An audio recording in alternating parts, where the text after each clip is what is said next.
Well, hello everybody, and thank you for stopping by. And if you're not subscribed, please take the time to push that subscribe button.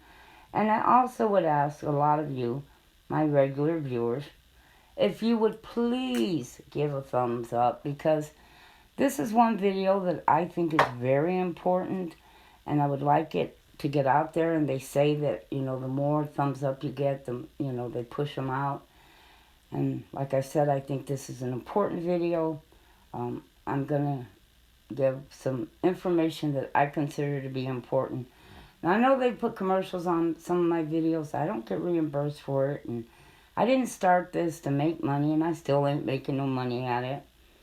But I think things, they're saying, oh, things are going to get better. Gas is going to go way down. And we're going to have deflation instead of inflation. When I started this, I never started this like a lot of people who have done and have stockpiled incredibly. I have always said that because all of us had hard times in life. And I've always had extra food on hand for some hard times. And I've always said, well, if storing food is a mistake, at least it's a mistake I can eat. I've made a lot of mistakes, and trust me, they didn't taste good when I tried to eat them, okay? But food does.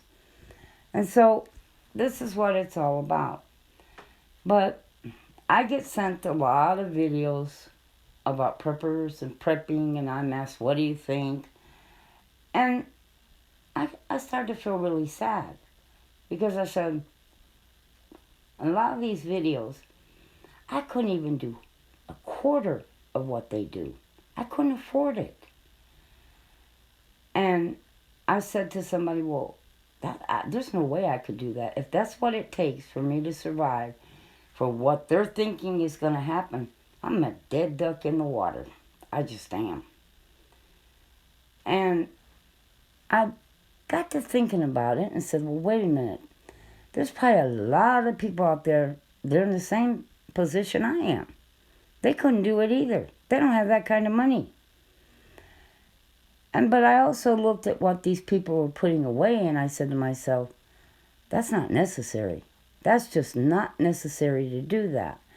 And I'll give you some of the examples. And I'm going to tell you something about this coffee maker and coffee at the end of this video. So stick around because it is kind of important. I've seen some of the things, and I would see that they had boxes of Bisquick, and they would have boxes of pancake mix. And I thought, why would you store that? Now, if you want to get yourself some pancake mix now, because, that's fine. I have some things that I consider fast food. Now, I'm not talking, the fast food you pull through and grab a hamburger from. I call that junk food. Fast food is anything that you don't make.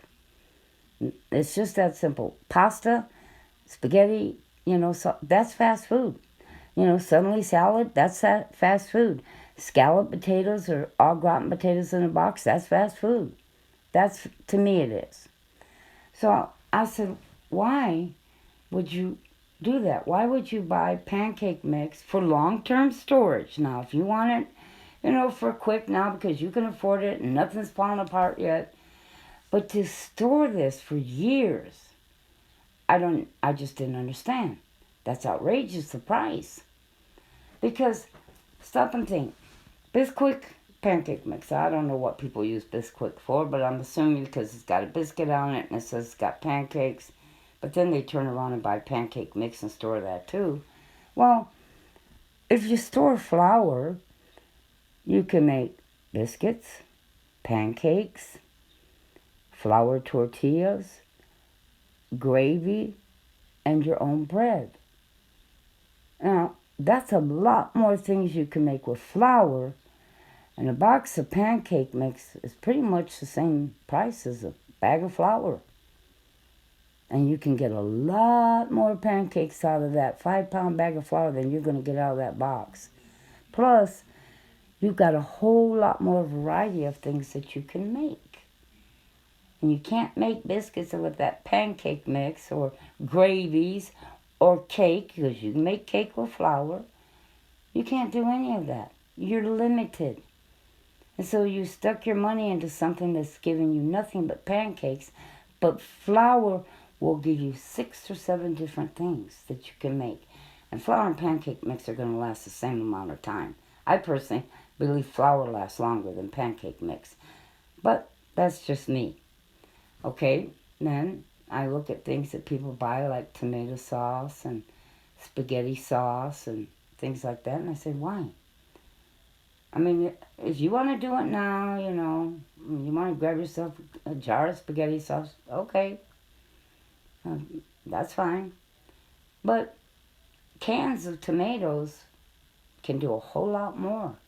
It can do the spaghetti sauce, it can make a tomato sauce, it can make salsa, it can be put in stews and chili beans. You get a lot of more uses. You got people storing salsa, and I'm looking, going, why?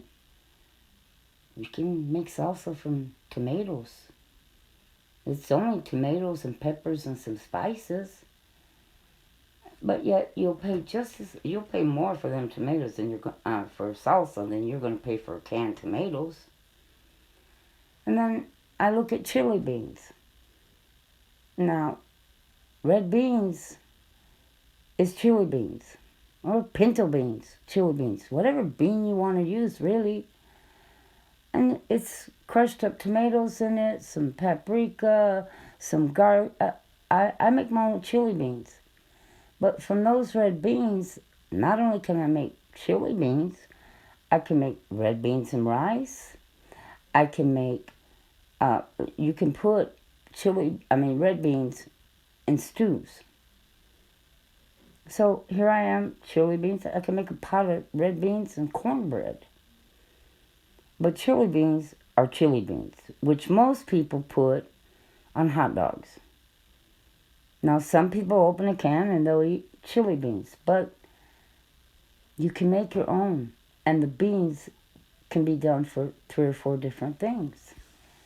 And I just, I've watched so many videos.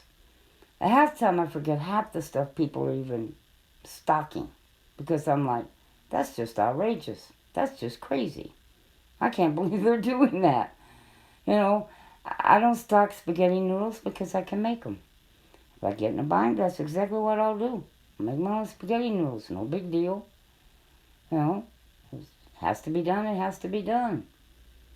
It's, I don't even have dressing in my house. I don't buy it in the box. But a lot of people do. They want to have it whenever pork chops or the roasted chicken, they want to have dressing as a side. Well, if I want dressing aside, I'll just make cornbread and make it. Because cornmeal, I can make I can make my dressing, I can make my cornbread, I can make dumplings. But with a box of dressing, all I can make is dressing. That's it. I can't make anything else.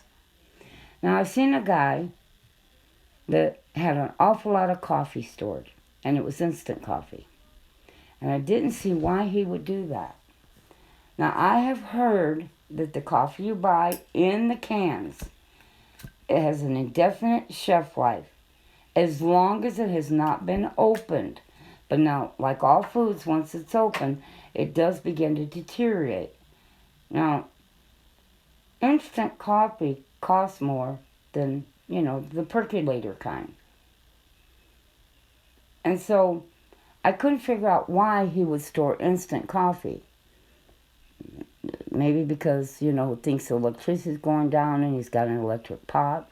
I've heard a lot of people say that. Well, I keep instant coffee on hand because I never know if the electricity's going to go down, and, I got to keep an eye, and I got instant because all I have to do is add hot water to it. Okay, this pot right here is a Campers. It's a Campers coffee pot.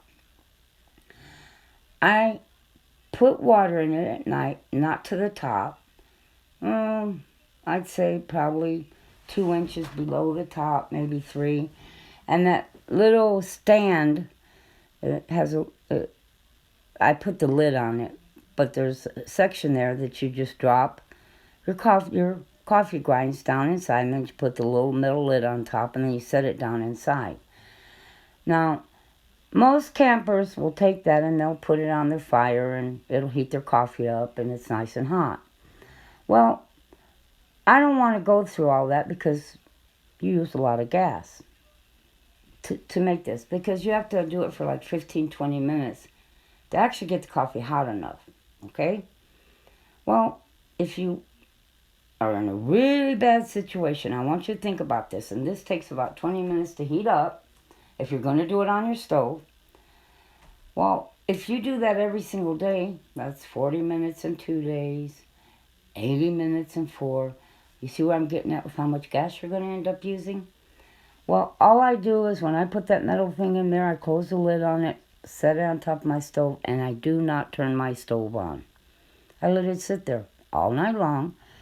When I wake up the next day, the coffee is ready.